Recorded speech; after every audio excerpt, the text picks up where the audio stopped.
Hello, everyone, and welcome to a discussion about cover art. And I am joined by a person here today who is perhaps the most appropriate to be discussing this topic. So I'm going to be allowing my guest to do almost all the talking today. And he is none other than Don Maitz, who is a renowned cover artist who has illustrated covers for many famous authors, including Raymond Feist and Jenny Wirtz, who is also, just full disclosure, you are someone who knows Jenny Wirtz very well. Is that correct? Yeah, that is true. So you have been married to Jenny for a number of years, and yeah, and she also is an extremely talented artist, so she could probably also chime in on this topic, I'm sure. But I am so excited to be talking with you today, Don, about this topic. This is going to be fantastic, and you're going to talk about some principles of art. You're going to talk about some of the important reasons why cover art is something that every author should consider, and that goes for traditionally published and self-published. And we're going to talk about whatever else comes up, but perhaps we'll talk about why human art is actually really important and cannot be duplicated by AI. But a bunch of wisdom here, folks, today. So let's just get into it. I'm going to let you, Don, do the majority of the talking. So thank you so much for being here, and let's take it away. It's my pleasure. Um, am I ready to go here? Yep, you're good. Yep, you Okay. are perfect. All right. I call my little discussion "How to Tell a Book by Its Cover," which is the cliche is how you can't tell a book by its cover. And I think there are two reasons why you cannot tell a book by its cover. First, the person creating that cover doesn't understand how to communicate visually. And the second reason is they haven't read the darn book. That's Um, important, you think, for the illustrator, the artist, to have read the book, to really understand and be able to convey the essence of the book. I believe so. The cliche is, a picture is worth 1,000 words. Well, a manuscript is 10,000 words or better.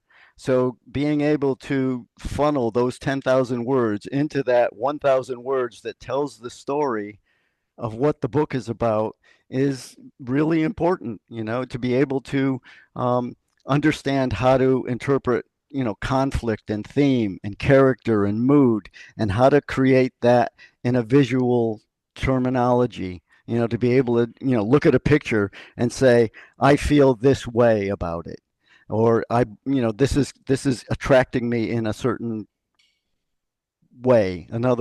I call the five elements I'm going to be discussing the moving parts, okay? Because they move you emotionally, they move you intellectually, they move you subconsciously, okay? These are the moving parts that this is the human element. It's like, how do you get, sympathy out of a cover, you know, and get that emotional kick? Okay. Where does that come from? And is it Um, fair to say that to understand these moving parts can take years of study, and that the more you have studied them, the better you're going to be able to translate the book into a work of art using these elements? well, It's something that just not all. I can't do on my own. I haven't Yeah. studied art. I wouldn't be able to do what Well, you do. there's art, and then there's book cover art. Okay, Yeah. and I'm gonna go off on a sidetrack a little bit here, but this is Don's interpretation of artwork. Okay, Okay. um, graphic art. Okay, you have a picture or a painting. Okay, and it's two dimensional. Okay, you have height and width, and a lot of art, okay, is two dimensional. It rests on the surface. Okay, there's the depth is involved is the thickness of the paint.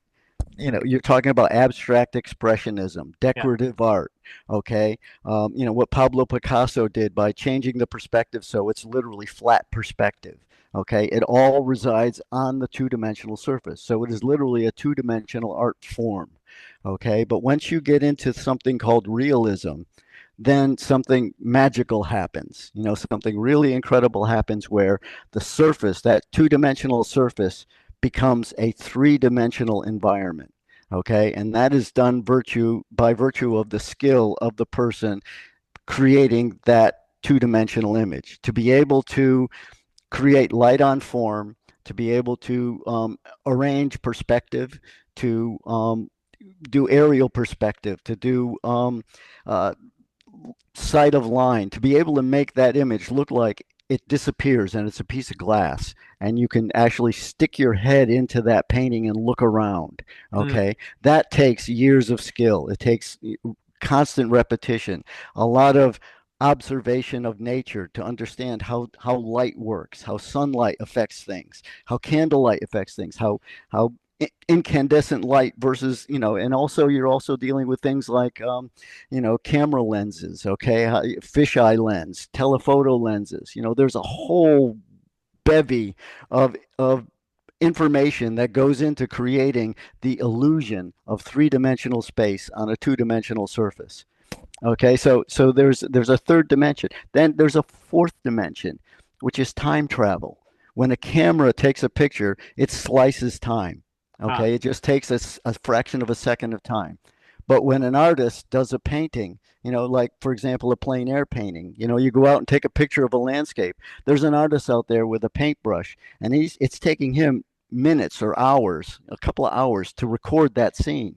Meanwhile, the sun is moving across the sky, the Ah. leaves are shaking, all this stuff is going on, and he's having to be very selective.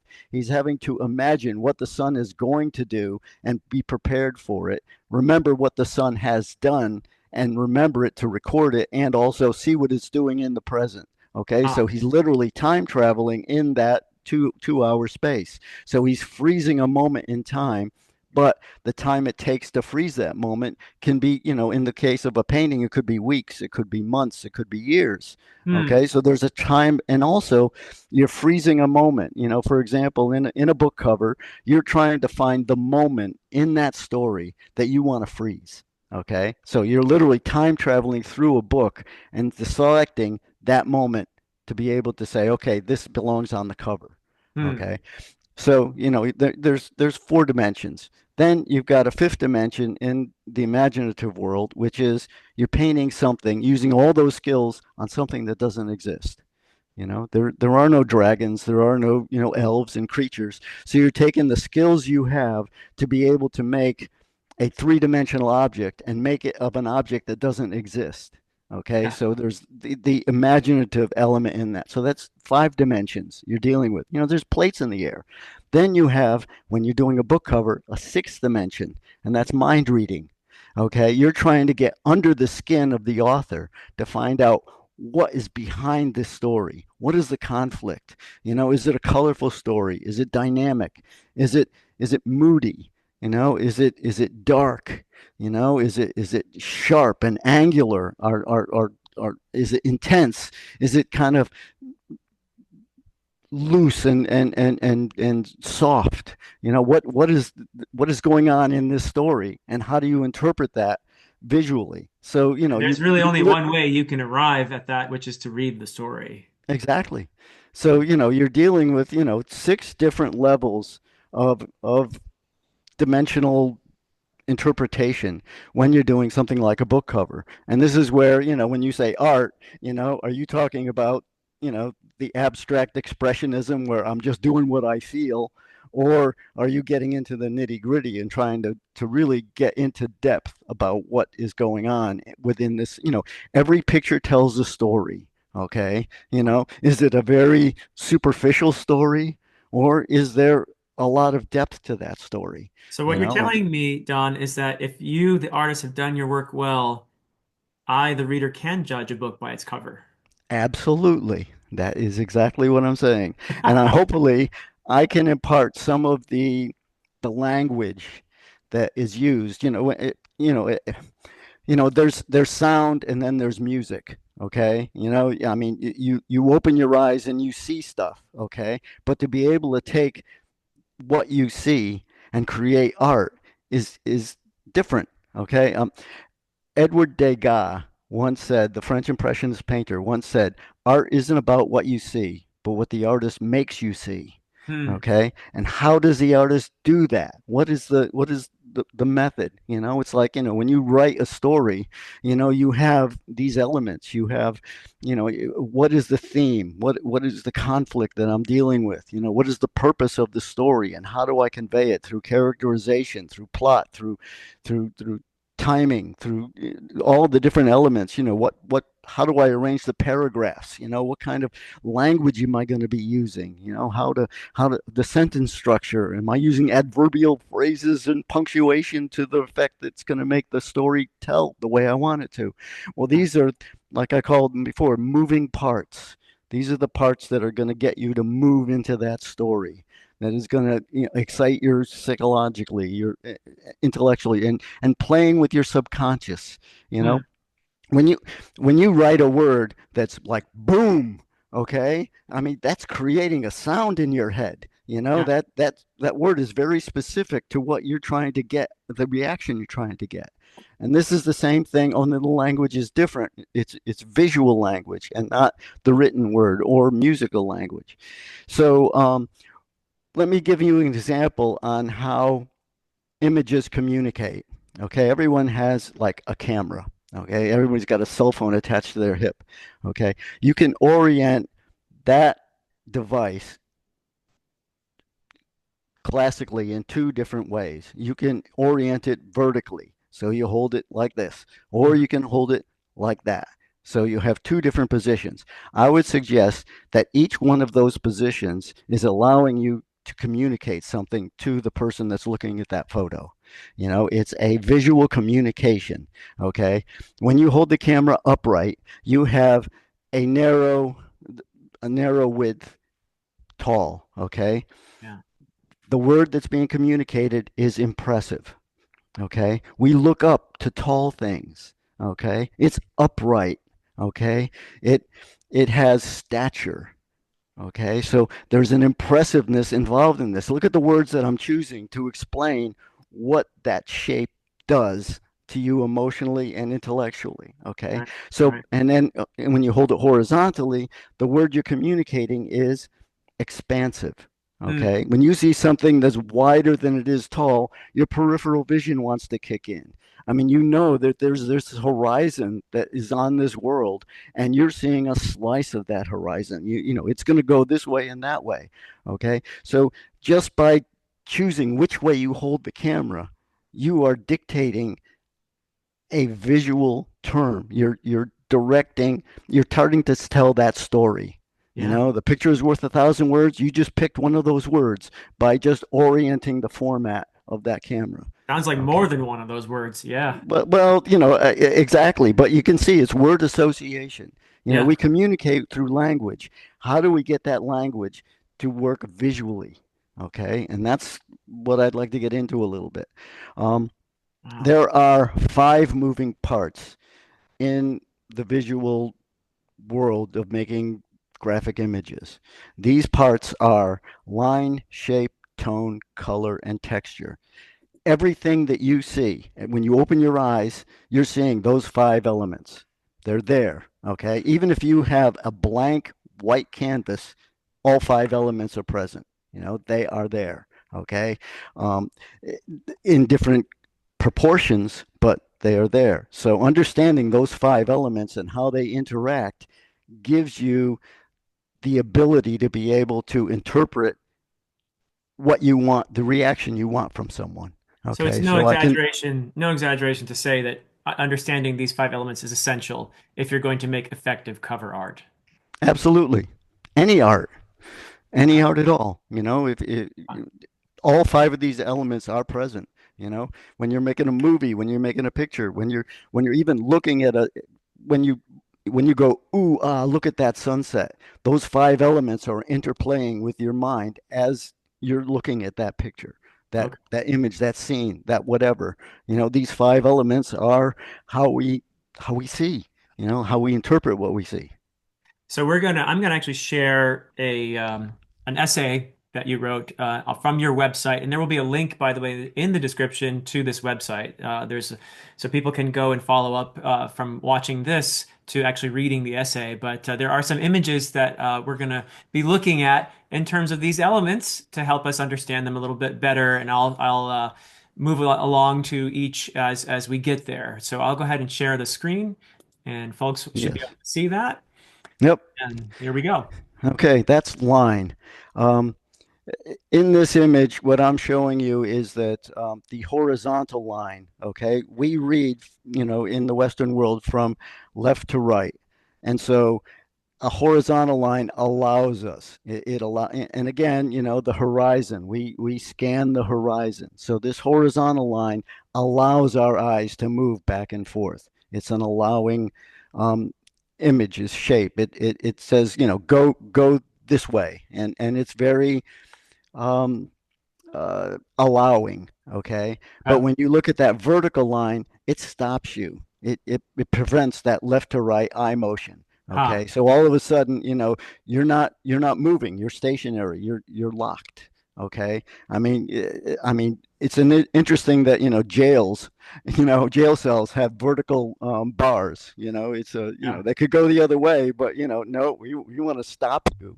You know, Interesting. Yeah. Now, I and presume that someone from a culture where they read the opposite direction from right to left, the same principle applies. It's just Yeah, horizontal. well, even Chinese writing, even though it goes up and down, when they have more than one column, you go from the left column to the right column. Uh-huh. So, it does have that, and most people are right-handed, so they want to go to the right. Yeah. Um, Okay. Anyway, the shortest distance between 2 points is a straight line. So, a horizontal line or a vertical line is very direct. Okay. Yes. That scribble on the right is very convoluted. When you get into those lines, you don't get out. They lock you in. Okay. Now, the world is full of lines. Some of them are visible like this, but a lot of them are suggestive or invisible. For example, everything has an outline, an outer edge. It's an outline. When you look at anything, you are looking at the level of your eyes, which is called the eye level or the horizon line. Okay. There Uh, are lines of perspective where, if you're looking, for example, at, railroad tracks that go off into the distance, those two parallel rails, converge in the distance. And so, what you have is uh, a convergence of those lines. Um, Lines of perspective all go to a vanishing point. And so, if you look at a building, and the roof and the ground line, when you're looking at it on an angle, they will go to the vanishing point and those lines extend to that vanishing point off in the distance. And so, they're there, but you may not be aware of them, but there are lines all over the place. huh. Okay. All right. But for our purposes, the most important lines are um, the lines in our lettering, in our type. Yes. In the font. Okay, Yeah. Yeah. I mean, these are very important lines because it's how we communicate, by virtue of the word. Every title of a book, okay, has words, then it has letters, and those letters have lines, and so the character of those lines need to express the character of the book. Okay. Uh-huh. So, for example, when you have two of the major type fonts that we have to choose from are serif and sans serif. Right. Okay. The serif type has little extensions at the end of the letters. A little more Okay. frilly. Yeah. Yeah, they're more frilly, and this tends to relate to the past. Okay, because frilly was, you think of monks, okay, in their little chambers doing all those illustrated manuscripts, and they spent a lot of time adding the decorations and the frills to it, and also engraving. Okay, you see engraving like that. And when the first type machines happened with the Gutenberg press, there were little flourishes involved in that. Okay, this was, it's the human element of wanting to decorate. Okay. Yeah. And so when you are dealing with like a fantasy story, okay, that has to deal with human endeavor and the past, you want some sort of decorative element added to this. Uh, Okay. uh, But on the other hand, the sans serif, when you're learning your alphabet, the kids go A, B, C, D, and they aren't doing any flourishes, they're going on to the next letter because they're learning this stuff. yeah. And when we had our first computers, they were dot matrix. There was no way to, add flourishes to those dots. They just went as simple as they could. And when they got more sophisticated, the first kind of type they used was Helvetica, which has no flourishes. None Okay, whatsoever. so our futuristic or the science fiction element would have the sans serif treatment. Okay, so it's just how we would associate the look of the lines to these books. And another thing is when you're looking at a line of type and all of a sudden you get a word that's in bold, okay, Uh, that word stands out. And why does it stand out? The lines are thicker. yeah. Okay, so all of a sudden it has more presence, it has more substance, it is more powerful on the page. So the emphasis of that word is through the thickness of those lines. By the same token, when you have an italic word, okay, it's deviating from the norm. Yeah. Okay, it's taking you somewhere else. Okay, it's pointing to you into another direction. So just by the character of the lines, you're getting this information. When you see all capital letters, that word shouts at you, and it also reads very quickly.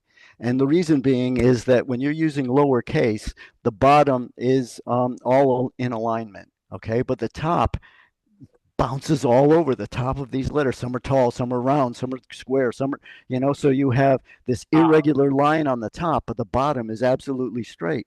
But when you yeah. get capital letters, top and bottom are in parallel. They read quick, and you look at most book titles. They want you to read them very quickly, so Uh, they're in capital letters. Okay, um, if you have a book about a little lost boy, okay, you're going to use lowercase letters and in italic, okay, because he's lost. He's not within the norm, okay, and you want to read this slow. You got to find him, okay. So that kind of a treatment would work for a book about that story. uh, Um, yeah. but for example, I'd like to explain a little bit on like movie posters, okay? Okay. All right. Because the reason being is that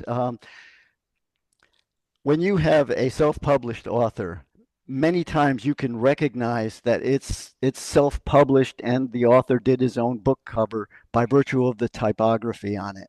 Okay, Yes. it Yes. doesn't say anything. Okay, it's like an author. It's like you ask a person, "What's your favorite color?" And someone say, oh, well, it's red or blue or green or whatever. You ask an artist, what's their favorite color? And it's like, in relation to what? Okay. Yeah. I mean, red could be anger, it could be hot, green could be envy, it could be green like the being environmental, what is the relationship that you're trying to express? But, when you have an author and they go, well, I like Helvetica, so, Helvetica it is on the cover, whether it relates to the book or not, because it's their favorite typeface. Okay, Nice. oh, I love Braggadocio or Bookman or whatever, and pop it's on the cover, even though it doesn't have a relationship to the story. So, It's um, not only an opportunity missed to tell the reader about the story, but it could even be misleading. yes, Yeah. absolutely, Yeah. absolutely, and this is why movie posters. I mean, there's millions involved in the development of a movie. Okay, they cannot stint on that title. Okay, because that's going to appear in all the promotional, all their ads. So they got to get the best freaking designer they can to make sure that somebody seeing the title of their film is going to go to the movies and spend their money. Yep. Okay, so there's watching how a motion picture deals with the typography is an education. That's a way to look to say, okay, how did they solve this problem? Um, uh, I'd like to use an example, and most people are familiar with like the Lord of the Rings. Okay, Sure, sure. um, all the type in that is uppercase. Okay, it's all uppercase letters. They're you know, going back to what I said before, they're they read fast and they're tall and they're impressive. Okay, so you've got that going for you. Then you have each of the uppercase letters are different sizes. Okay, Yeah. and that reflects the idea that you have the stature of the elves, the humans, the Uh, dwarves, and the hobbits. Okay, yeah. so that you Yeah. know, the Lord of the Rings, the of the are the little people. Okay, Ah, and yeah. and then you know when you see Fellowship of the Ring, the words are all bunched together because it's a fellowship. You know, they're all together in this, so they bunch it up. And Ah, also, they had a typography that when you look at the O in of, you see a ring. You know, there's a ring involved in that letter when you're looking at it. So, ah, all this has been thought out ahead of time. And also look at how they did. It's a black background, so there's something dark happening in the story, yeah. and there's these golden letters floating above all that darkness, and they're not just slick letters. They've been beat around a little bit. They're damaged. They've been around the barn about. They're not Yeah. perfectly straight. So you can see what's going on in that story just by the lines that they're using to create that title. Wow. Huh. That's fantastic. For example, the movie Dune. Okay, I saw a movie poster, and you look at the letters in Dune, and what is it? It's one shape. It's the letter U, Helvetica. Okay, and Uh-huh. it's turned in different orientations. It's 90 degrees this way to make the D. Okay, it's 180 degrees to create the N, and then it's counterclockwise to create the E. Okay, it's like futuristic cuneiform writing, which Yeah. is, what the Fremen are. There's this ancient civilization, in the future, you Yeah. know. And also, when you look at those letters, they're not bunched together. There's a lot of room between each of the letters. And what are we talking about? Space travel. Okay. Yeah. Okay. Huh. Very cool. Yeah, it's a much more minimalistic Absolutely. Yes. And it catches your eye and it makes you think. Okay. I mean, that's the whole purpose, and what's going on in this typography. and the And you'll minimalism notice, fits, I think, too, with Arrakis being a desolate, bleak planet with very y- little life. yes, yes, it's a desert. There's nothing there. It's, just worms under the earth. And if you look at those curved letters, you could say, simplistic worms, you know. Ah, I love it. Huh. So, this is where lines are very, very important. It's the most important thing on a book cover is the lines. Okay. And you look at the outside shape of a book. Okay, it's vertical. Okay, so it's impressive. Immediately you look at a book and you're impressed. Because the whole it's narrower than it is and it's tall and narrow. So you've got your impressive button hit before you Wow. even get there. you know Yeah. Ah, so fantastic. this is like the language that you're dealing with that's subconscious. It's not in your face. It's subtle. Wow. Those are brilliant illustrations. Is it time for us to move on to the next element here? Yes, it is. All right. And the next Shape. one is shape. Okay. Now, everything that you see has a shape. Everything. Okay. Just because of contrast, everything has a shape. But there are only three shapes. Huh. Everything you see is made up of one or a combination of these three shapes. They are endemic to everything you see. Wow. Okay. Now, I'd like to give you my opinion on how these shapes work. For example, the square. Okay. And here we go with word association again. What is a square? Four 90-degree angles. Yep. Okay. And what do we call those? They're right angles. Yep. Okay. When you have something that's parallel to any of those sides, it's justified. Okay. It's on the square. Okay. So what this shape is imparting to you subconsciously is truth. Okay. Okay. So when you see an elongated square like a book, that's an impressive truth. Okay, so and we get all our information on signage, and signs are square. Okay, so we believe what's Yeah. in that shape. Yeah. Okay, so it's imparting to us that there's truth going on here. Now, when you see a square on its side, like a picture hanging on the wall crooked, you want to get that thing straight because it's wrong. It's not right. Okay, Yep. and you're just chomping at the bit to get that thing to be in the right place, you know? Yeah. So Yeah. when you see something that's skewed or crooked, okay, it's untruthful. Okay. Uh, So when you see something on a book cover that's all lined up, okay, they're trying to tell you there's truth here. I remember when the Mueller report came out and it was blocky. I mean, there were columns of the White House and the letters were all block, block, block. And it right. was trying to say that there's truth in this. Ah, Okay. ah, So again, this is very selective, but it is how we interpret the world. So if you understand that what that square does to you emotionally and intellectually, you're able to manipulate it, to be able to orchestrate it. Okay. uh, Um, for example, and now we have a circle. Okay. Now, the thing about these three shapes is in the art world, they like to call them the square a cube. Okay. And the circle a sphere and the triangle a cone. And that just adds the three-dimensional element I was talking about. Okay. right. Right. So, and it has to do with rendering and form and light on form. Okay. But in its basic form, these shapes impart stuff to you visually. Now, the circle, okay, it is a target. It it is an inescapable visual magnet. When Draws you there's a in. squ- when Draws you. there's a when there's a circle there, you will look at it. I mean, it is in your DNA. Okay, when we crawled out of the ooze on our flippers, the two things we saw were the sun and the moon, and they Yeah. dictate our lives. Where's the Ah, sun? When you see a circle and targets, concentric circles, when you look at a person or an animal, what do you look at? You look them in the eye. Concentric circles, you know. Um, I'd like to put forth that misogyny is more of a circle jerk than it is anything to do with sexuality. I mean, you are attracted to these circles. You cannot resist them. If there ah, is a circle in your environment, you're going to look at it. It ah. is, it is the law. Okay.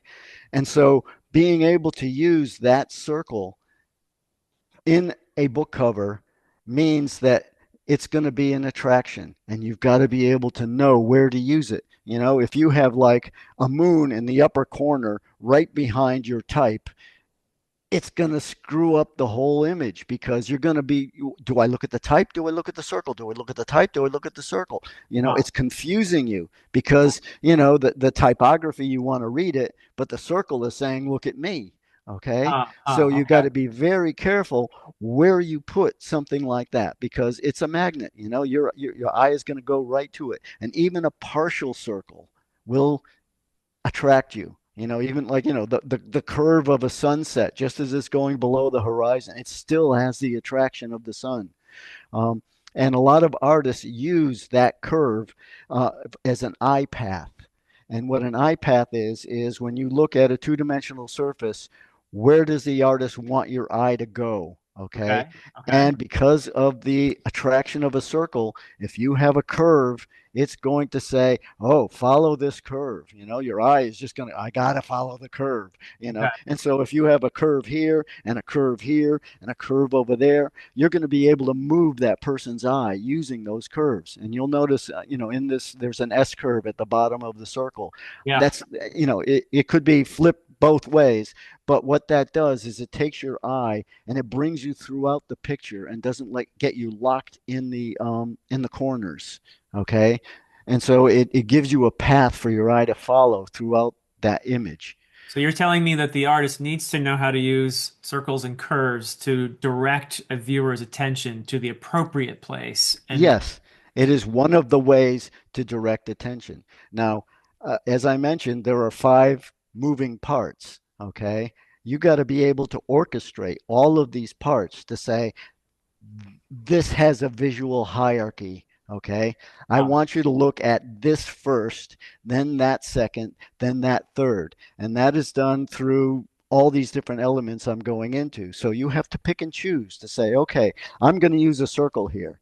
Okay. Or I'm going to say, I'm going to avoid the circle and just use these partial circle curves to move the eye to where I want you to be. Because I don't need a circle here. That's too direct. Okay, I want more subtlety in this. I want to use a different vehicle to create the eye path rather than a circle. Okay, so there are other ways of doing this, but this is one that is very direct because of that attraction, the eye magnet of the circle. Okay, now triangles. They are all about motion. Huh. Okay, Huh. they're pointers. They say, look here, look there. A pyramid is very stable. Okay, it points heavenward, but it's like whoomph, it's on the ground. I was thinking this morning that if I were creating an alien environment, what I would do would be put a triangle on an incline. Huh. Okay. So it Okay. points a little bit off, because then all of a sudden it's like it's taking what we know for gravity and everything else and shifting it and having it point not straight up, but elsewhere. It'd be skewed, it'd be different. Okay.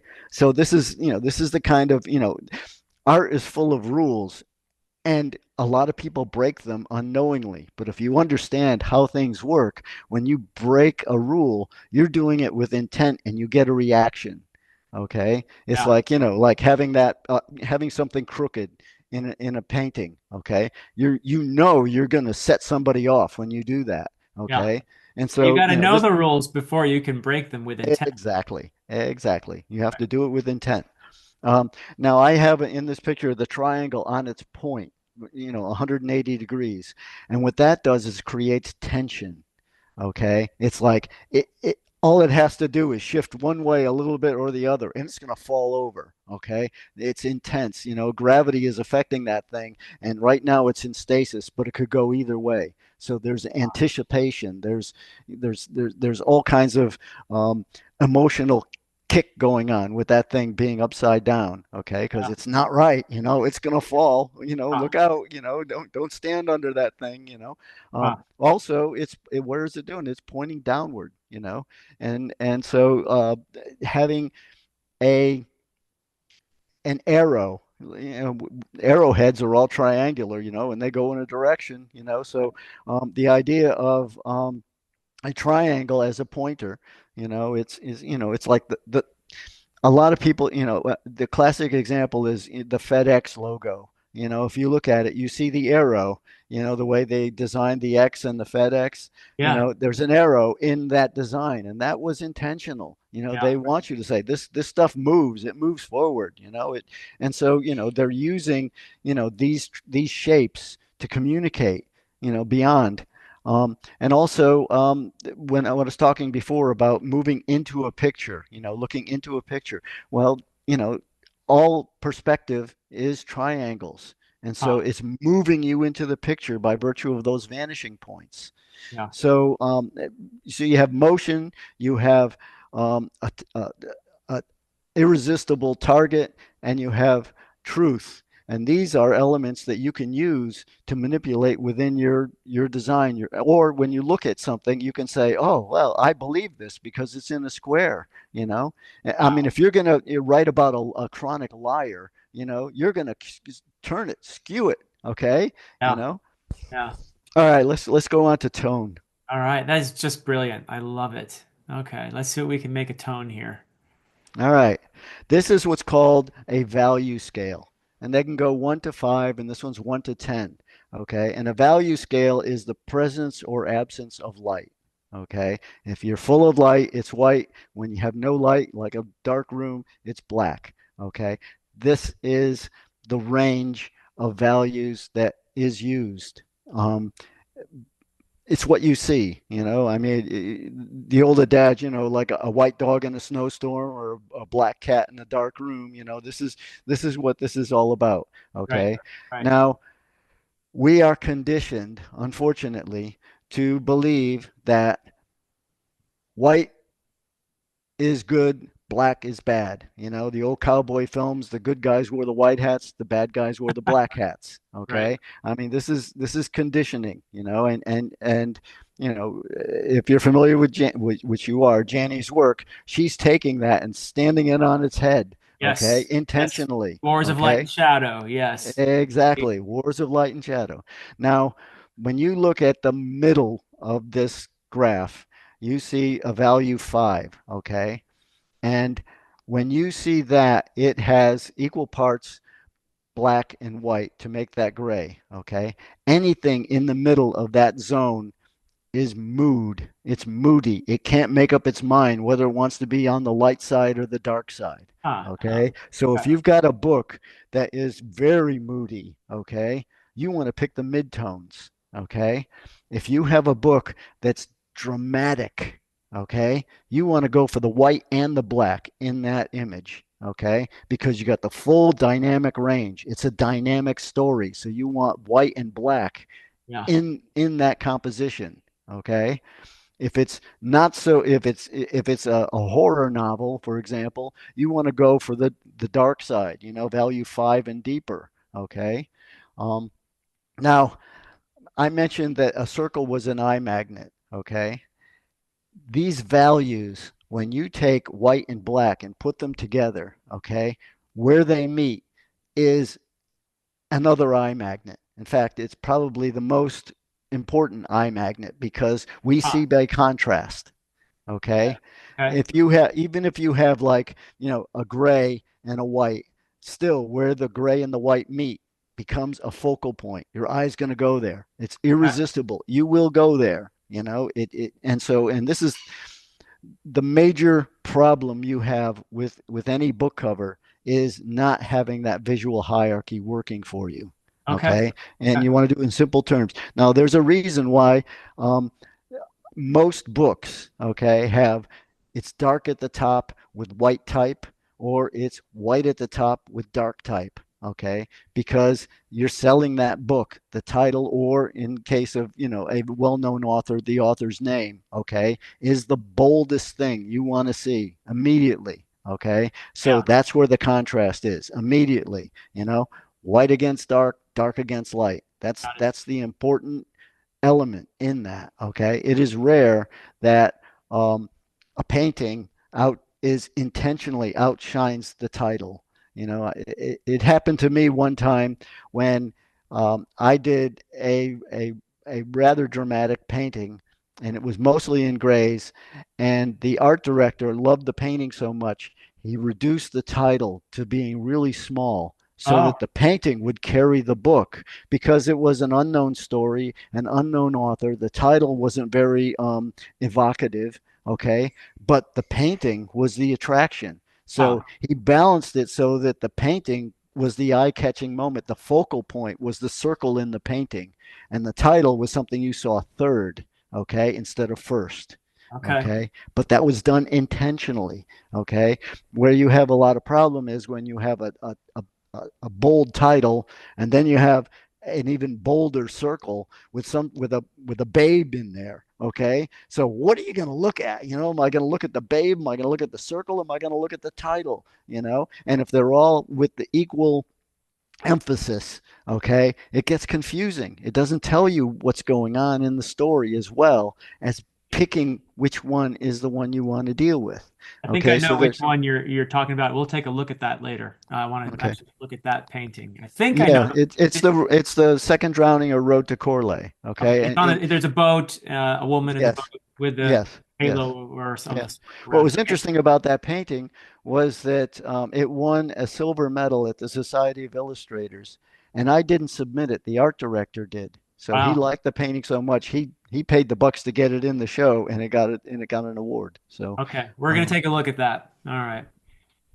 but Beautiful. anyway, when you have a gray painting, you know this values comes in very importantly. Okay, and you know, for example, you can play with this a bit. You know, say you have like a Stephen King novel, okay, and you have a white cover with something small and black on it. Okay, what the signal that's sending is that, all the goodness and light is being invaded by something evil and dark.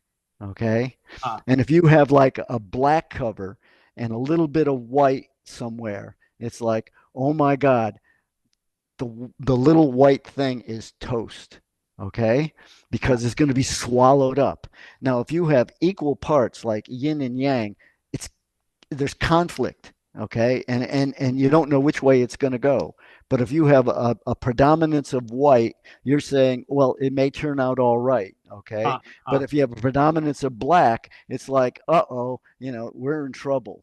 Okay. Gotta wonder where So, that comes from. Is that socially induced, or is there something like well, our I mean, I hate to say evolutionary this, but, fear of the darkness, fear of the unknown? yes. That kind of, Well, people, why do people turn on the lights at night? I mean, they're yeah, afraid of the dark, yeah, yeah. and and also, dark is the unknown. It's not there. I mean, when you look at if you're gonna not scare the bejesus out of a kid reading him a book, you're not going to get him a book that's all black. Even where the wild things are is very light in its value pattern. There's Ah, nothing that goes down below a value 6 in all those illustrations. ah. Because it wants to scare the kids, but it doesn't want to, like give them a heart Doesn't attack. want to traumatize them for life. Exactly, exactly. So, this is a balance, and it's done with intent. So, you get somebody that goes, well, I like the color black, and even if they're doing a children's book, it's just not appropriate. So you Ah. have to really understand how things. Oh, look at Oh, we we got in have a trouble. friend here. All right. Yeah, yeah. There we go. She has a tale to tell. Indeed, she does. All right, come on, Are get out you of here. calling me? She said. Yeah. Yeah, yeah, yeah, yeah. Uh-oh, there goes my mic. Yeah, I think she bumped your camera a little bit there. Yeah, yeah, duh. I mean, she does that to Janny all the time too. Oh, okay. That's so funny. Yeah, yeah, yeah. That's the troublemaker, and she's going to be back. Trust me. Um, anyway, so these values are very important. In a sense, they're more important than color. I mean, Michael Whalen would do when he was doing cover art, he would do a value painting, and he would say, "I can do it any color you want, but this is Huh. this is the structure. This is like the coat hanger that your clothes hang on. This is the Okay. mannequin. This is everything else drapes on top of this. You Huh. know, it because again, we see by contrast. That is Right, right. that's how we observe things. So That's when how you we make have sense of our environment, the world around us is through color. exactly, I mean, when you go, ooh, look at the stars in the sky, I mean, it's, the stars are bright, the sky is dark, there's the contrast for you. This is Yeah. how we are able to differentiate the world. This is why we get so disoriented in the fog, because there is no Yeah. contrast. I mean, there's nothing there but, a gray. And that means that we have no differentiation between this and that. Wow. Okay. Very Anyway, cool. moving along, Moving on to speaking of color. color. Now, color is very complex, and that is because it has so many elements within it. Okay. And what you're seeing in these illustrations are color wheels. And they're called color wheels so that we can interpret um, the colors we see. Now, there are what's called primary and secondary colors. Okay, and in the upper left corner, you see these triangular shapes poking out of that circle, and they are red, blue, and yellow. Yep. Okay, those are primary colors. They, what makes them primary is that there's no way to mix any other color to get that color. They are the primary. All colors are made from those three colors. Right. Okay, they are the source. And secondary colors are when you mix two primary colors together. So you mix red and yellow, you get orange. You mix yellow and blue, you get green. You mix red and blue, you get purple. So these are primary and secondary colors. Now, there's something that I found really interesting. I was reading an old Wired magazine, and one of them was, quite nerdy, and he decided he was going to take all his favorite comic book characters Uh-huh. and arrange them by virtue of the color of their costumes. Okay. Ah, And when okay. he did that, the predominant, almost all of them, the heroes were in primary colors, the villains were in secondary colors. Wow. Huh. Yeah, how about that? And this was not just, DC or Marvel. This was across the board. Okay. So primary colors are heroic. They are, the good guys. Okay. Bold. This, Okay. yeah, the bold. They are the source. They are the prime. Okay. The Huh. secondary colors, those are the bad guys. And what's interesting is that I gravitate to that sometimes. There's a primary color scheme and a secondary color scheme where you pick primary colors as a range to work with. Okay, for example, I had to do. And this was not intentional. I found this out later. I was doing a game card, a group of game cards. There were Keith Parkinson, Gerald Brom, Mike Plug, and myself were involved in this Guardians game card series. And each of us did like 60 cards as fast as we could so that Huh. we could get this game rolling. And each of us had to do a good shield and a bad shield, Okay. okay, as part of the card game. And in hindsight, I looked and my good shield was all primary colors and my bad shield was all secondary colors. I mean, I Wow. did this instinctively, not intentionally. Huh. And so it's something it hits you on a subconscious level. Okay. It's intellectual, but it's subconscious, and it also, when you look at Superman's costume, it's red, yellow, and blue, and you Blue feel and good red. about it. Yeah. You want him Yeah. to save the day. Yeah. Yeah.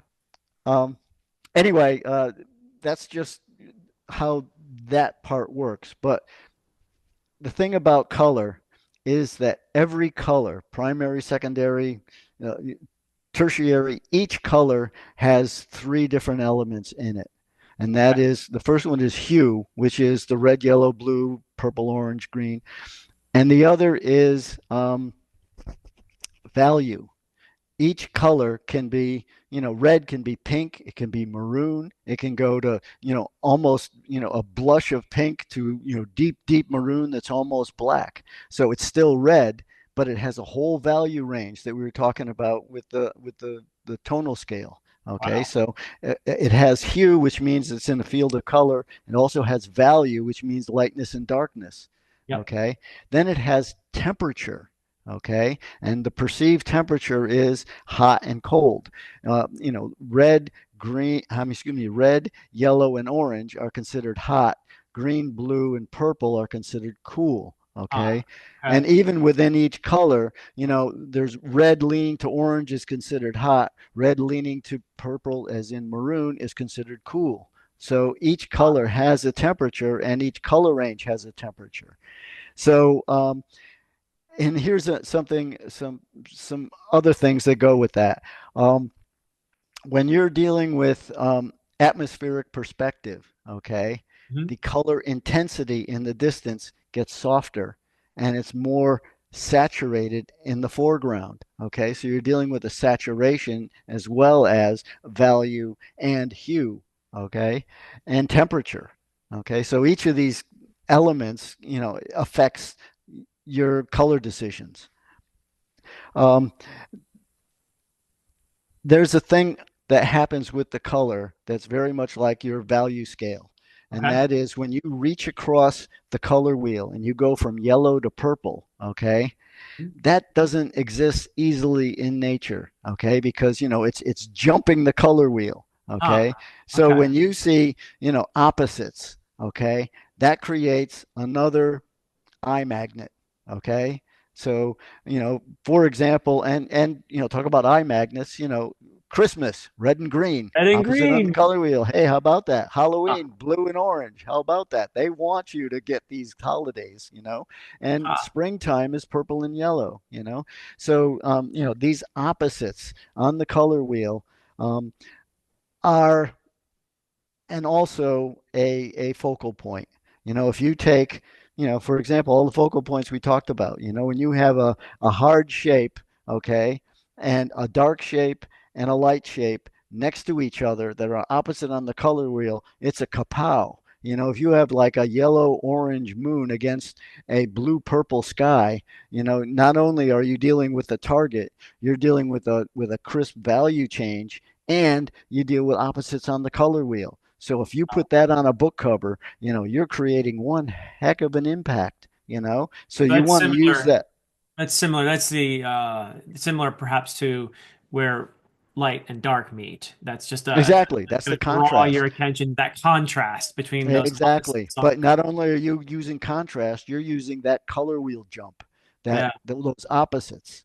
Wow. Okay. Okay. So it creates even more intensity. So, for example, with a typeface, if you've got, like a pale yellow typeface against a dark purple background, Wow. not only do you have, the intensity of, that value change, but also the opposite of the colors, All right. So creating those that points vibration. of contrast where the opposites meet, that's where the eye is going to be drawn.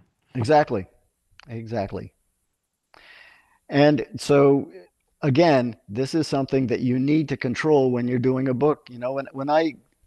When I critique someone, their artwork, I say, "What are you trying to say first?" Okay, Uh-huh. and I'm trying to get them to tell me the story that they're trying to put in that painting. Yeah. Okay. And then when I look at the painting and I see that, okay, this is important to them and they made that important in the painting, then I'm saying, okay, you're getting it. You're doing it right here. But Yeah. when I look at it and they say, well, this character is really important and I want him to be front and center and the center of our interest, okay? But he's got this bright moon off to the right side against a dark background, and the figure doesn't have is all highly rendered, but not doesn't have contrast. Yeah. Okay, so Yeah. I'm saying you're not telling the story properly here. This isn't your center of interest anymore. That little moon over to the side over there, that's the hero of this story, not your muscle bound guy with the sword and the whole, and the babe on the arm. It's like Wow. it's the moon over to the side because you failed to get my attention where you wanted to have it placed. Right. Okay. Wow. That is really cool. Huh. All right. Shall we move on to the next point then? Sure, we can. Okay. And you've got all kinds of Well, texture. actually, that is the end of it is texture. That's the Okay. last one. All right. So And texture is pretty self-explanatory, hard or soft. Okay. You're dealing with, if you're doing a book that has a lot of rough edges, okay, having some kind of a texture involved would be important. Did we lose something here? no, I'm just moving away because we're Oh, done okay. with the Oh, visuals we're done with there. that. Okay, Yeah. I get you. And again, for example, science fiction covers. The idea of a mechanized environment would be very slick. Metal is hard surface and shiny. Okay, and so a smooth environment would be something that would evoke a futuristic science fiction scenario. But if you're dealing with old time Vikings and pre Christianity and stuff like this, a rougher scenario would suit that better. A slick a slick caveman just wouldn't really make you believe in his environment. You gotta have rough cavemen, not Yeah, slick. that's right. Absolutely. Rough, scratchy, beardy, nasty, wrinkly. Yes. So I want to see if So we could share a few of your covers that you've done. sure. These are going to be without the font, so we're just going to see the Yep. art, and perhaps you can explain some of these principles you just talked Yeah. about in Sure. relation to the. And let's start with the one that you we were talking about, and that is going to be from the second drowning.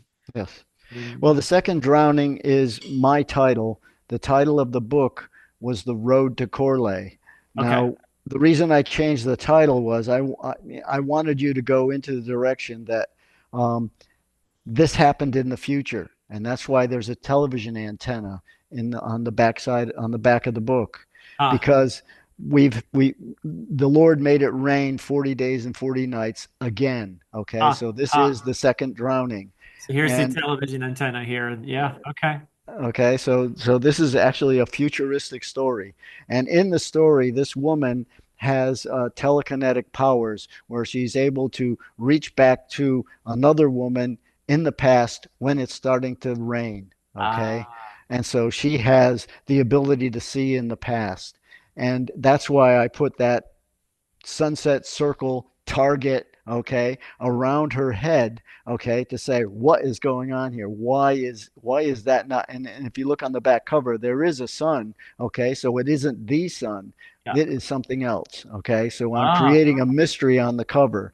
okay, and she's looking at this bird, this dove, okay, and her paramour has received an arrow in the chest and he's just died, ah. okay, Okay. so she's looking at um, she's in the future, and how I imagine this to go is that we've idolized technology to a degree that it pissed off God.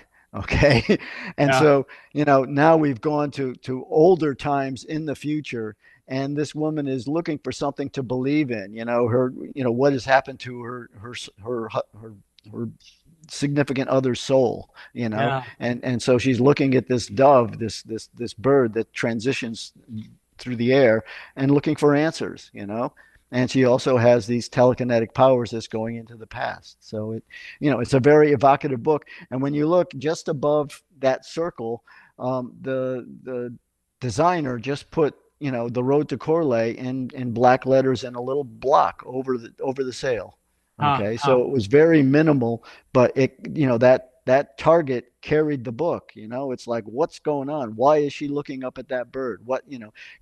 Putting questions into that book so that you want to pick it up and read it Yeah. is the intent of a book cover. It's got to compete with all these other, back in the day when, before Amazon and all that, you know, the books were sold by the cover flat. There was no book. The books were being printed. They printed the covers first, and they Ah, sent the covers without the books to their sales meetings, and the sales meetings would hand these covers out to the distributors, the truck drivers, and ah. they would buy the books. So back when you saw the Frazetta covers and the Boris covers with the scantily clad women, Yeah. they were appealing to truck drivers. Literally, those were the guys that brought the books to the mom and pops and to the different I did chains. not know this. Wow. Yeah. Okay. Huh. But back in the, I mean, I'm old enough to know all this stuff.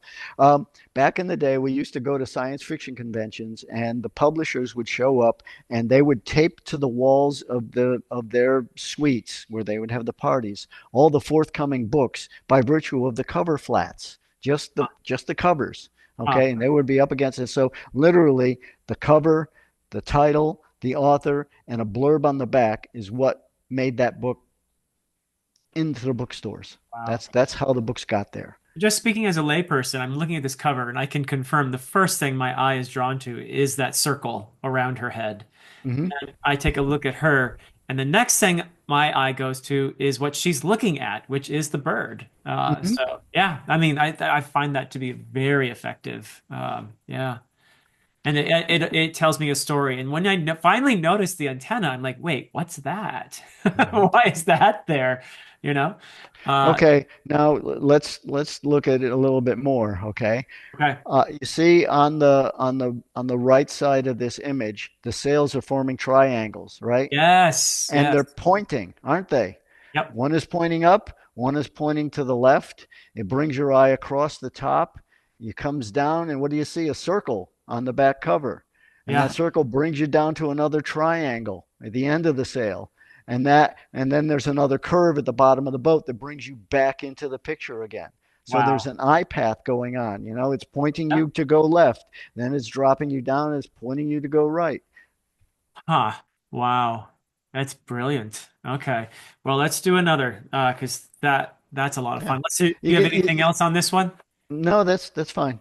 You know, Okay. this is what I'm saying when it's up to the artist to make you see what he wants. You know, art is about what you see and what the artist makes you see. So I'm using all those five elements to make you see what I want. That's just brilliant. Okay. Let's move this here and let's see what now this next one I think is a pretty well-known cover. So let's see what we can apply to this one. All right. Okay, now what is the focal point here? First of all, this is a Raymond Feist book, Magician. Yes, it's Raymond Feist, Magician or Magician Apprentice. He divided the book later. Right. And what's interesting was that when Ray first wrote this, he did it for the Doubleday Science Fiction Book Club. And they had a circular that went out to their membership. And they had me do the art for that circular. So I Okay. actually did this painting before I did this painting. Oh, So, so you know, I this is my second attempt at the same story. Um, okay. So now, what the focal point here is, you know, where's the point of the lightest light and the darkest dark? exactly. I'm immediately drawn to the two figures and that piece of paper, or map, or whatever it is that the younger figure is That's the holding. focal point. Yep. Okay, Yep. that you know, the lightest light, the darkest dark, the crispest edge. Okay, and it's you can't tell very well in this, but it's very slightly yellow. Okay, Uh-huh. it's a yellowed parchment. And what is the basic um, uniform color in this is purple. So Yeah. you're dealing with, you know, the you know, everything I can bring to bear is look, and also one of the characters is looking at it. Yes. Now, the thing about that is that even though it's in a skewed position, we recognize that, you know, a piece of paper or a parchment is square. So there's truth in his hand, okay? Uh-huh. Uh-huh. And they're trying to decipher it. And notice there's a lot of triangles in this. The tree is a triangle, Exactly. and the beach is a pointer. It's pointing them off screen, so they're looking off to what's going on in there. And the question is, what's written on that page, and why Yeah. are they looking off into it to I'm see hoping what's it's a going map. on? Yeah. Well, it's you know, in the book it's Macros giving them a message, Uh-huh. and Okay. they're going, uh-oh, you know, we gotta deal with this, you know. All right. Yeah, it's been a Um, long time. Is that yeah, Pug? yeah, no, Is it's that okay. Pug on the I read Magician many years ago. Is that Yeah. Pug the younger Yeah, one? it's Pug and Culgan, Okay. the wizard. Yeah. And you know, a funny aside here was that I rented costumes from the Oslo Theater costume shop. Really? It has the largest costume collection in the Southeast, and I'm able to go there and like borrow these costumes and rent them and stuff. And the you know, I don't generally hire models, so I find people that I know. And Culgan, the guy, you know, the wizard, was actually someone who does props for the Oslo Theater. Ah. And Pug, the magician, was the guy that was fixing my air conditioner when I was doing the painting. No kidding.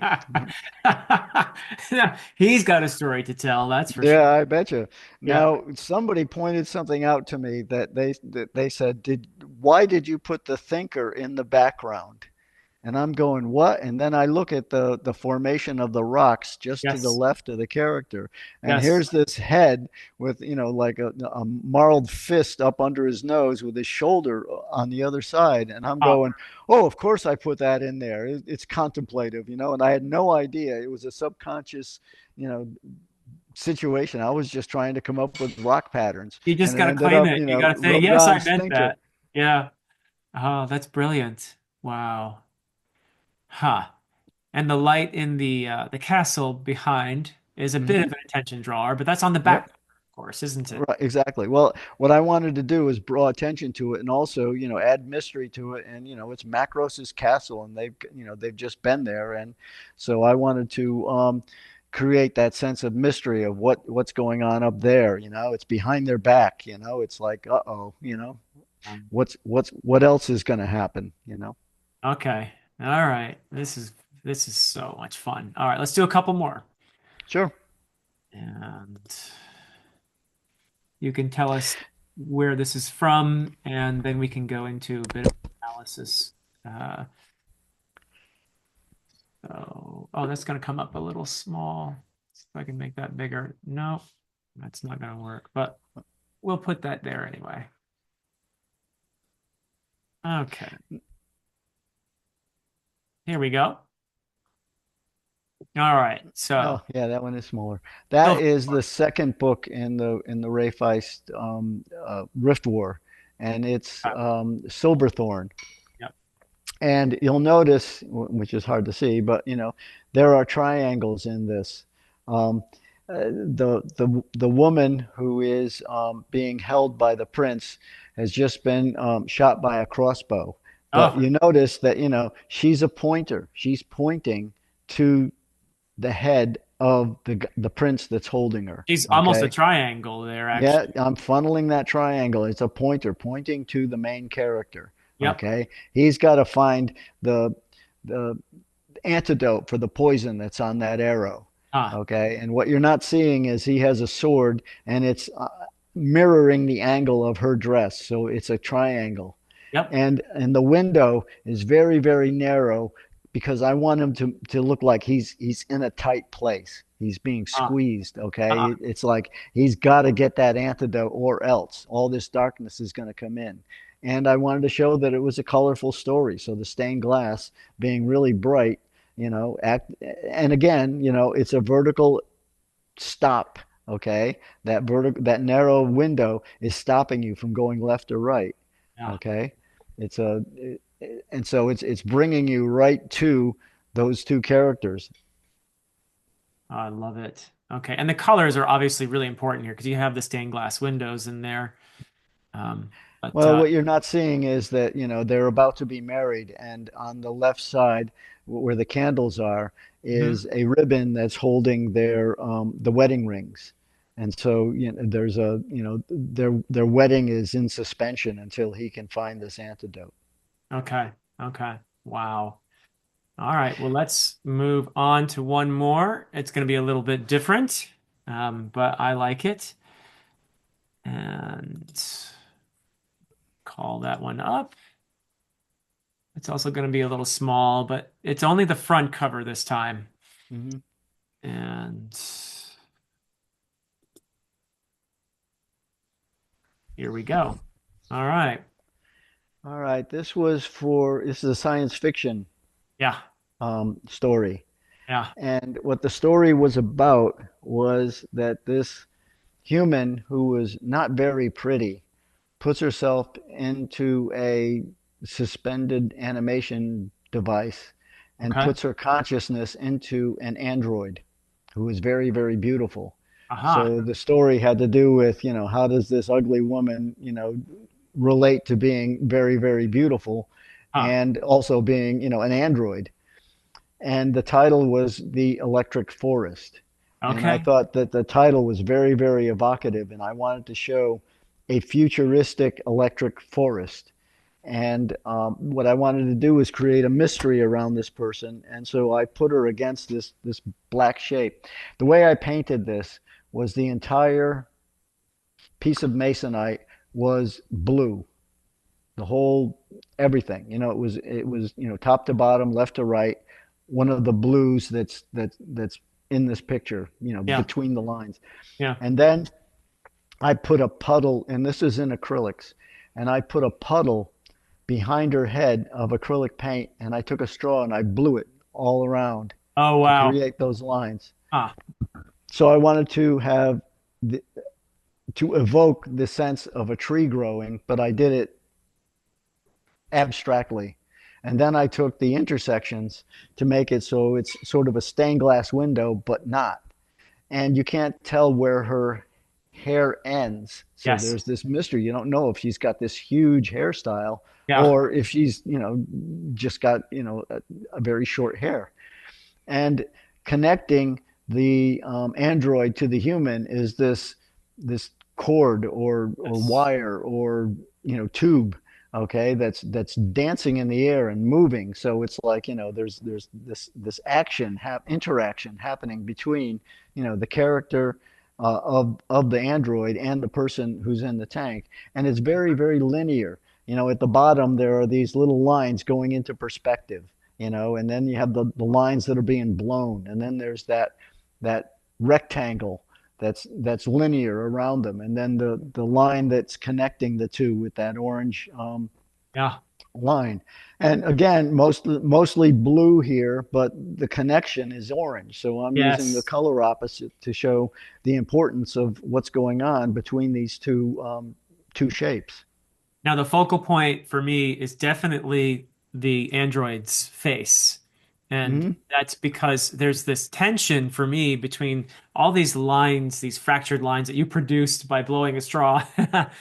Um, it's hard for me to tell if they're going toward her or if that energy is coming out from her head outward. You know what I mean? Like Yes, absolutely. there's this kind of like dynamic something going on there and almost a tension. I love that. But it brings me to her face, which is, of course, there's that contrast between her very pale face and the darkness right around it. That's a point of Hmm. contrast right Yep. there. So, Well, there's other things too. Um, when you this is called a formal composition uh-huh. because it's left. Oh, Oh, there we are again. yeah, again, she needs me. Um, this is called a formal composition because the figure is central. Okay, so it locks you. I mean, the center of an image is again another focal point. Okay, if you put something dead center, that's where your eye goes anyway in a picture. You have to do things to make your eye go somewhere else, Yeah. like using a circle or using that contrast. Okay, that's moving your eye somewhere. Okay, in this instance, I'm moving your eye dead center. Okay, so Yep.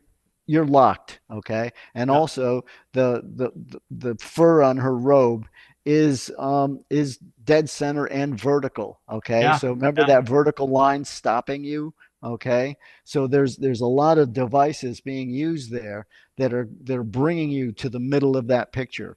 And if Yep. you look at the distance between the top to her head and the bottom to her head, she's centered both left and right and top and bottom. So Yes. you've got a circle target dead center in the composition. So it's creating an irresistible lock to that to get your attention That to focal where point. I want it. But Exactly. then you put in this orange sinuous line that draws my attention downward to the woman in the incubator, whatever that is. Yep. And she's fairly bright too. So what you're getting Yes. is an overall shape is an upside down T, you know. Huh. And Huh. also, the idea that, she's standing behind this device, but also because of the softness of the fur and the hardness of that device, it's almost as if that fur is emanating from that device. In other Huh. words, your eye is telling you it's behind them, but also it almost looks like smoke coming out of the middle of it. Yeah. Okay. Yeah. So there's that connection besides the line going between the two. Wow. Oh, that's just wonderful. I mean, And I could again, do, the top is dark so that they can put white type in. So if you put an off white or a white type against that, you're yeah. going to see the type, and then you're going to see that image, and they're going to work reasonably well together because of the way it's composed. I mean, it's quite possible for a designer to really screw this up. Yeah. Okay, Oh, yeah. when they way overdo the type, okay, and put blurbs all over it and do all that stuff, they can make a decent cover horrendous. And so Yeah. this is where, a type designer is a really important person. And if I can get on my soapbox, what's happening in a lot of mass market publishing, at least what I'm seeing in magazines like Locus, is that the designers are either not telling a story like I said before or not reading the book. A lot of times you would just get an outline saying the book is about this, and then they hand it to a designer and the designer does the book cover. It's no longer a person like myself, an independent contractor that's hired to interpret that book and come up with something. Back in the days when we had those cover flats, those flats were selling the book. So the artists were given a lot of latitude, and they were admired and revered for their ability to sell that book to the reading public through the distributors. Okay, but now with Amazon, it's like, you're just selling it from a postage stamp digital image, and so they have decided that independent contractors are not worth the money. It's they want to, more profit for the big guys.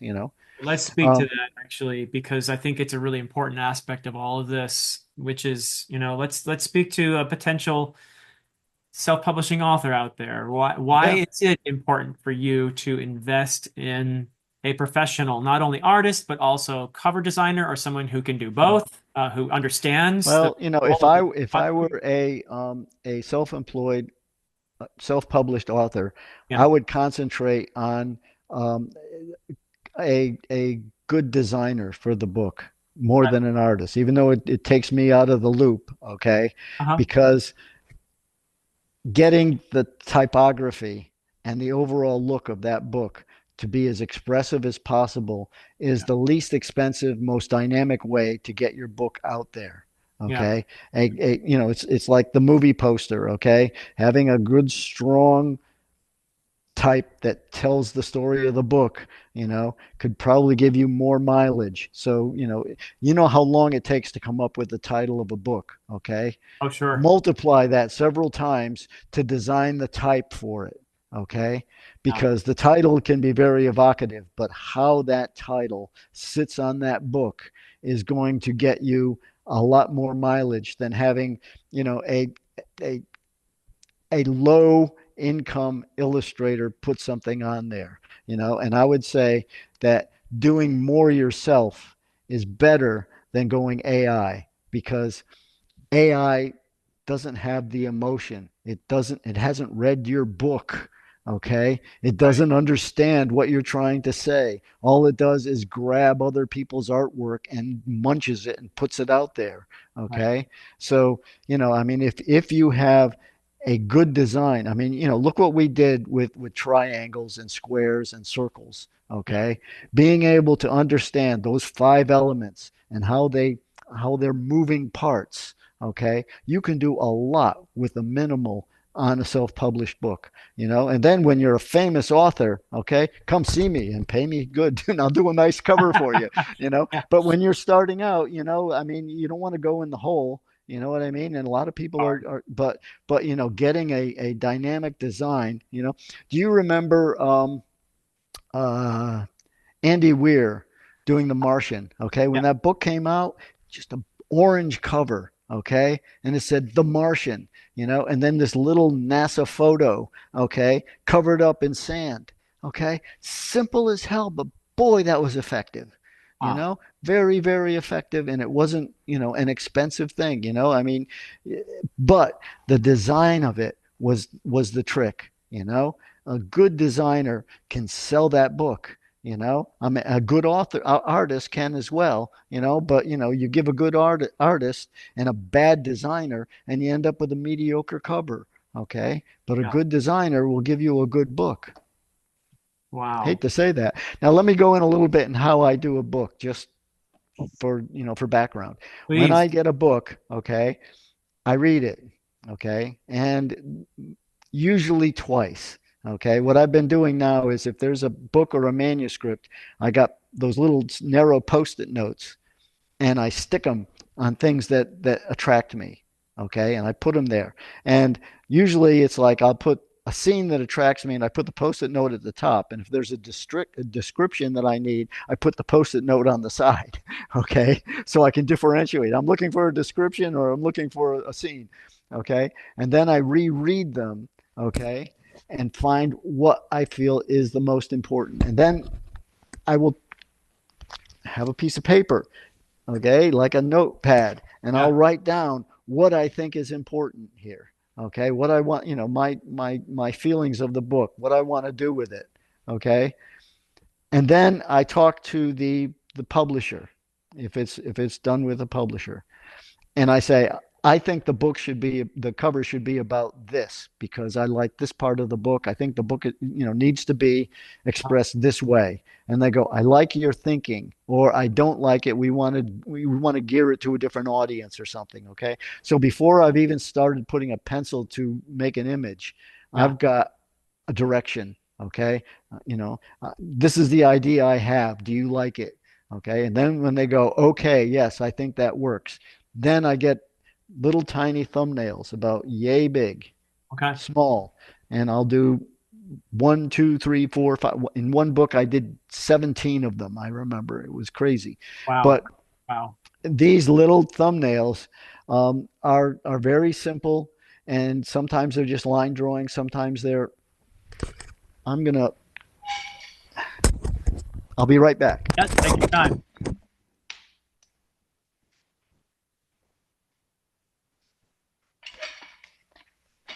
Oh, wow. Look what you've got there. These Okay. are bigger. Oops. Yeah, you can put on your, This is a sketchbook, okay. and this is where all my ideas start. Oh, that's Okay. brilliant. Thank you for bringing that out. Wow. Here we go.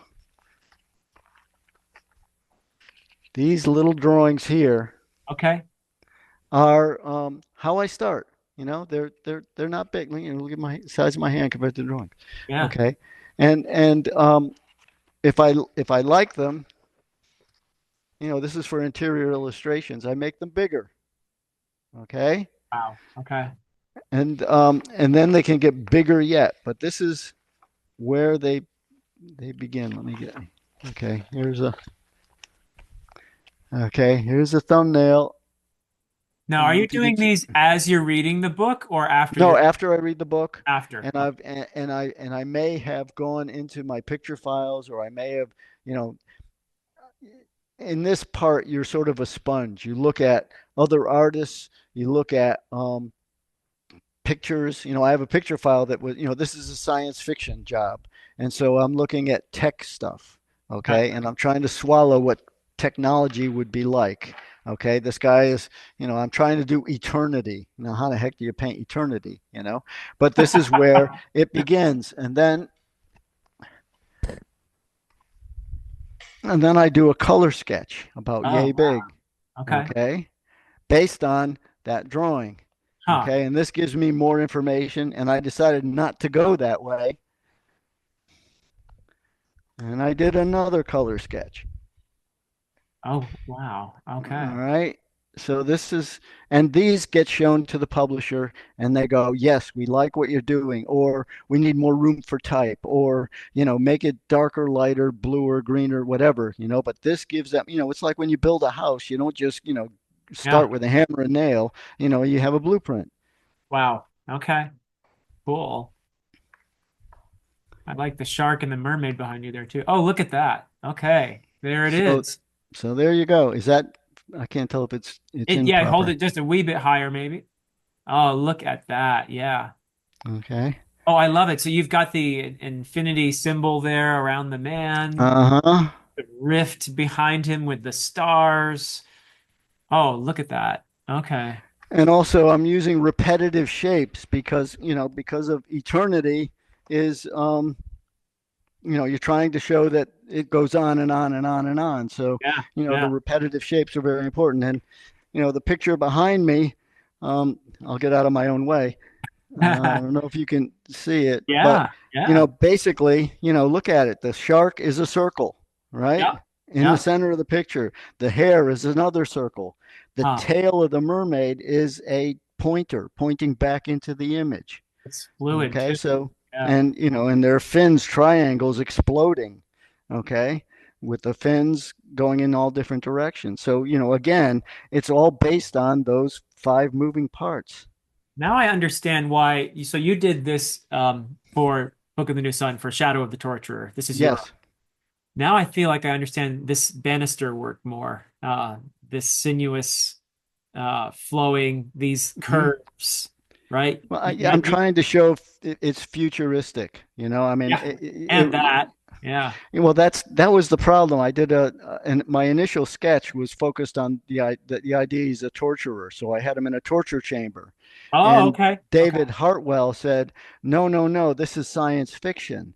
And I'm Huh. going, "Okay, how can I make a an old time torturer look like it's science fiction?" So I picked that railing to make it, slick and curving and Yeah. non medieval, okay, to Yeah. create that dichotomy that shows that it's futuristic. Although Gene Wolfe, if you can start reading Shadow the Torture and know right away that it's science fiction, then you're you're doing pretty well. I mean, it's it's a brilliant blend, really, of it Yeah. has some fantasy Well, elements in it there, was the right? first time that, it mixing fantasy and science fiction actually hit the mainstream, Yeah. of the genre. Yeah. Wow. Are you happy with the this part here? Because I don't think. Uh, as much as I can be, I mean, Yeah. what's interesting is that the title and the name are almost the same size. So the designer didn't know which would sell better. Huh. Okay, Huh. would the recognition be with the author or with the title? Okay, because it's such a well-known book and it's a well-known author.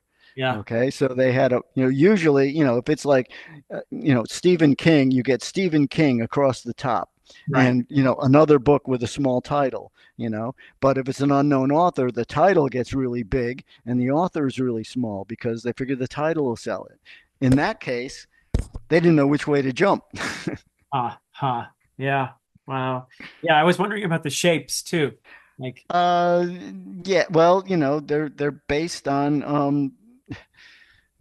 a square, yeah, and they're a bit skewed. they're a bit So, skewed, again, right? And our yeah, narrator is yeah, not a reliable narrator. yeah, there you go. Yeah.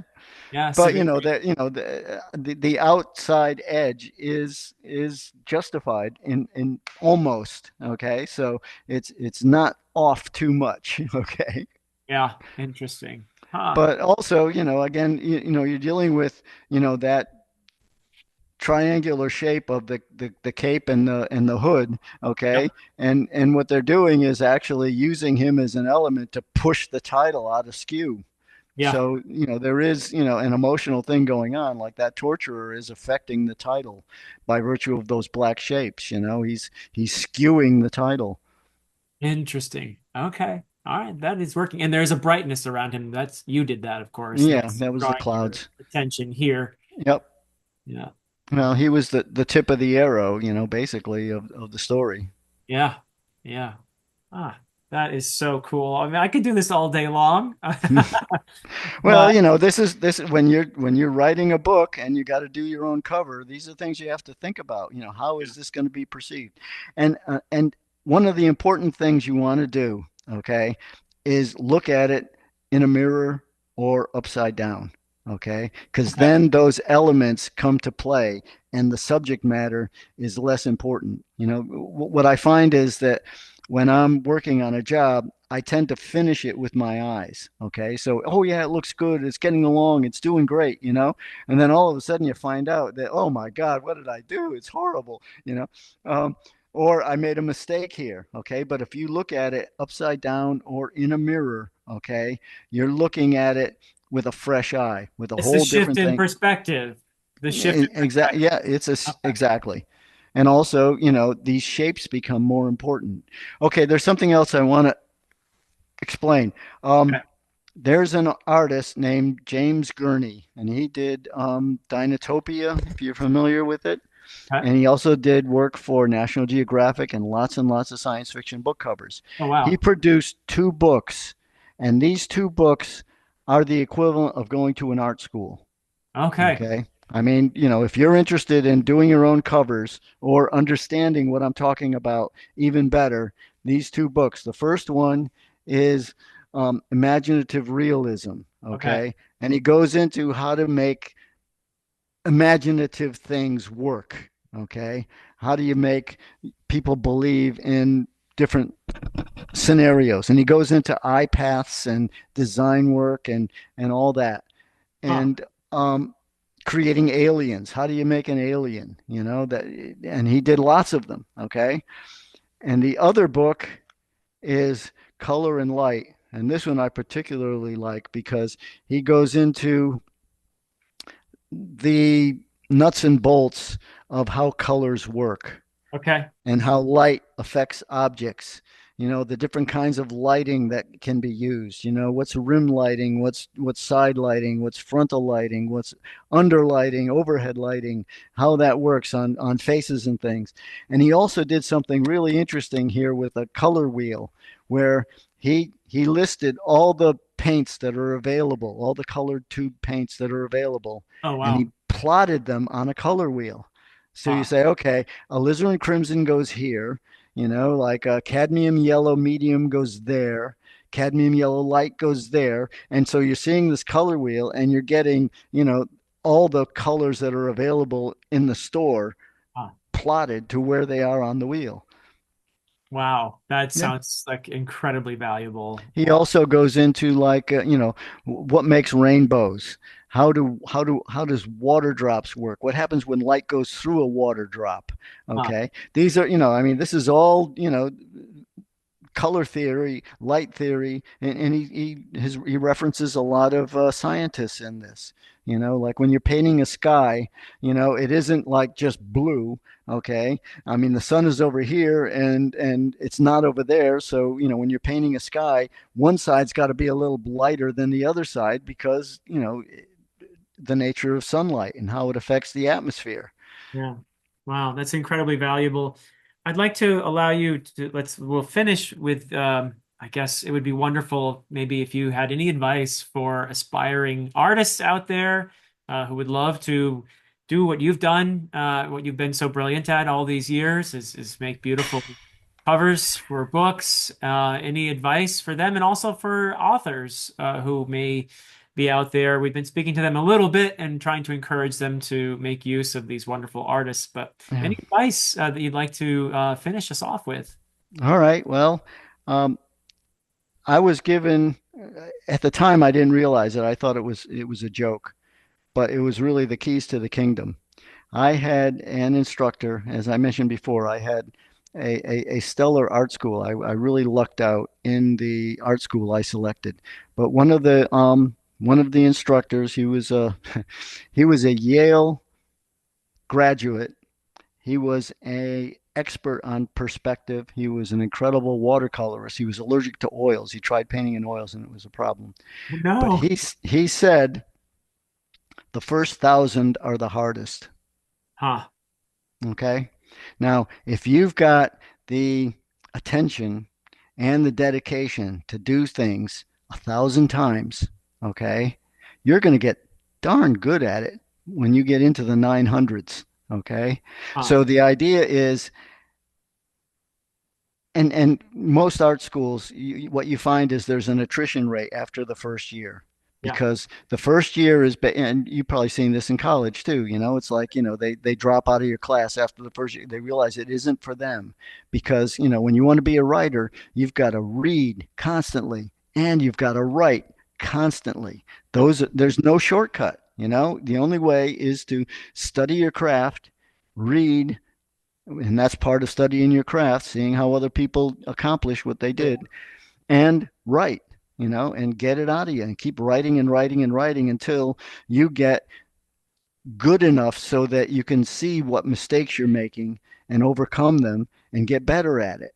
Okay. And this is where the allure of AI comes in because I can just type it in and it'll be done for me. I don't have to go through those 1,000 repetitive things. I mean, to be able to draw a figure, you've got to draw the figure lots and lots and I got a cabinet over there full of a stack of figure drawings that I did over 4 years in art school, day after day after day. One of our drawings took 18 hours. Imagine sitting there for 18 hours and doing one drawing, one pose over and just rendering that. I mean, that takes some doing, but when you're done doing that, you understand the human figure a lot better than if you're just, sketching real quick and going on to the next one. And so the idea of, AI being so seductive is that I don't have to go through all that. Somebody can do it for me. Right. But you lose what What Daryl Sweet said is the secret ingredient, and that is you. No one else can write your book but Yeah. you. No Yeah. one else can paint that picture or do that drawing but you, because the special ingredient is your lifespan, the things that you've accomplished in your life, the things that you've studied, the things that you've gone through, okay, come Right. out when you express yourself in word or images. Yeah. And so if you've had hard knocks in your life, they're going to show up in your creativity. How you overcame that, it's going to be there. It's your life experience goes into what you do. And so AI is taking you know chunks of everybody else's life experience, putting it in a blender and sticking it in your hands, and it's not not only is it illegal, it's not you.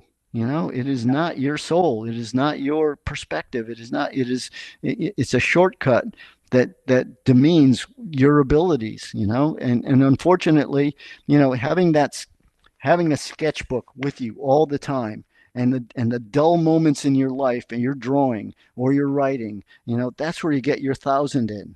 Okay, just sketching, coming up with ideas, and you're going to be sure that when you look at the first sketch and you look at the 300th, they're going to be miles apart in ability and nuance.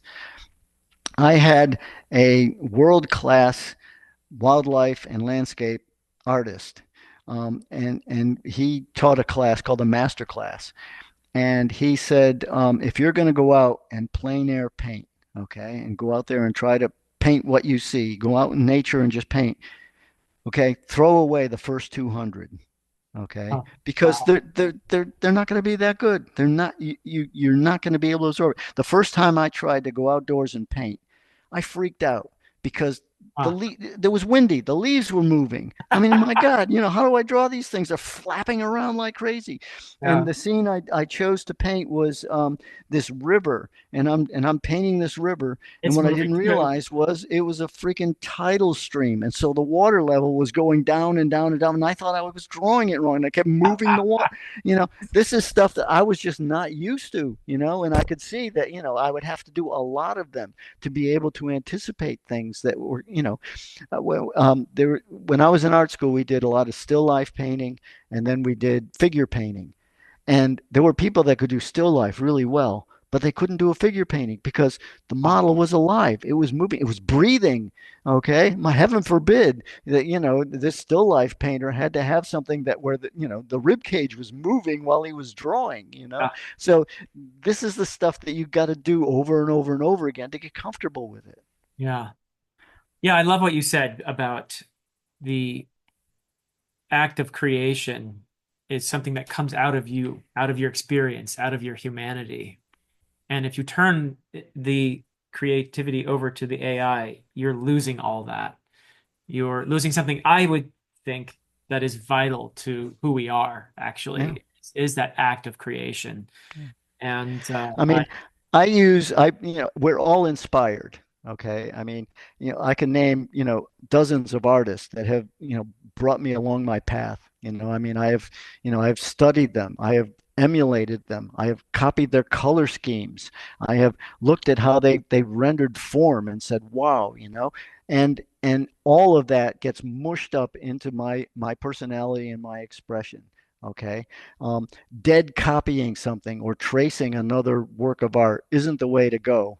But, like being able to use, photography and interpret it and be able to say, okay, I'm going to add this, move that over, change the color, do this. I mean, we've all stood on the shoulders of giants, okay? And being able to do it your way, okay, is that special sauce, that special ingredient. So it's okay to borrow and be inspired, okay? Just don't do it too blatantly. I mean, the internet offers all these wonderful photographs that are copyrighted material. So you don't want to just copy it and say it's mine, but you want to be influenced by it. You want to be inspired by it. You want to say, this person did something that really moves me. I want to be able to get that same reaction. Okay, so it's and AI doesn't do that. It just willy-nilly swipes. I mean, you're a typist, not an artist at this point. Right. Right. Yeah. You're entering a prompt. Yes. You're not creating art. So, wow. Well, thank you so much for this. This is so valuable, and I feel enriched by this conversation myself. So, I want to personally thank you, Don, for this, for your work over the years, for all the inspiring covers that you have Yeah. created for us readers and lovers of great art. Yeah. Well, I invite anyone and everyone to visit the website that Janie and I share. She gives a lot of important points on writing, and she is an incredible artist. And what's interesting is that we each approach cover art in a different way. Everyone has what I do isn't going to be your answer. You've got to find your own path. I mean, Janie does things, and I'm like, I don't know how she does it. I mean, she'll start a painting and, there's no preliminary sketch, or very little. She's figured it out in her head and Wow. she starts drawing and saying, this is what I want, and puts tracing paper over that and does this and does that. And I'm going, and then she says, what do you think? And I go, I don't know. There's no color sketch here. I can't see what. And so, my process and her process are totally different, you Right. know. And in fact, Janny has something that I swear if she can find it, she should frame it. Um, she was doing the cover of her own book, and um, the art director was not sure he wanted to have her do the cover. Okay, because he wasn't sure what she was going to do, and she described it, and he goes, "Well, I don't know. I think we might need to get another artist or something." And Janny said to me, I don't know what to do. I mean, he doesn't like my idea. I don't want to, and I told her, do it anyway. You know, and she did this painting. Okay, and when she delivered it, the art director said, I will never mess with you again in writing. Well, I already knew better than to mess with her, but I yeah. know, but the idea that an art director will not mess with a cover artist Do you know was, which cover it is? spectacular. You remember which one it is? Yes, I do. It her American edition for Grand Conspiracy, where Arathon is in the hardcover. I There it is. love Yes, this cover. I love this cover. yes. I Well, actually, during my discussion of Grand Conspiracy, I think I even said this is my favorite cover so yeah, far. So yeah, yeah, isn't yeah. that funny? Huh. Well, there you go. Yeah. See, knows her stuff. Yes, And what's indeed. interesting is that she does that without a model. She may get me to assume a pose, but I don't Okay. look anything like that. This character comes out of her head. Oh, that's You know. definitely Arathon. Yeah. Yep. And here's the back for folks who want to see the whole thing. Yeah. Yeah, that's my favorite. Isn't that funny? Huh. Well, once again, thank you so much, Don. Again, we could do this all day, Yeah. but I know your time is valuable. You probably have a project you're working on, and so Yeah. I will conclude this. But thank you again so much. I've enjoyed this so thoroughly. Thank you everybody for watching. Links are going to be in the description for the website that Don Maitz and Jenny Words Yeah. share, Paravia, Paravia. It's Paravia.com. Jenny's continent, and again, there's lots and lots of artwork there. It's all in categories. I'm also well known for doing pirates, and there's a whole side Yes. that's another side of me. And the reason I was doing that is partially because I got the job of doing the Captain Morgan Spice Drum character. And I also am a big fan of Howard Pyle and N.C. Wyeth. And no one really has done a large body of work based on the age of piracy since then. Yeah. And because I live in Florida, and to my mind, the age of great expansion happened when Europe came to the New World, Wow. and there's a lot that happened in that time period that I wanted to discover while I was here in Florida, and having the background where these guys roamed was something that I was able to take advantage of. Well, that's fantastic. Yeah. Wow. All right, everybody, check out Don's amazing art if you're not familiar with it. links to the website. And but that is it for us for now. And until next time.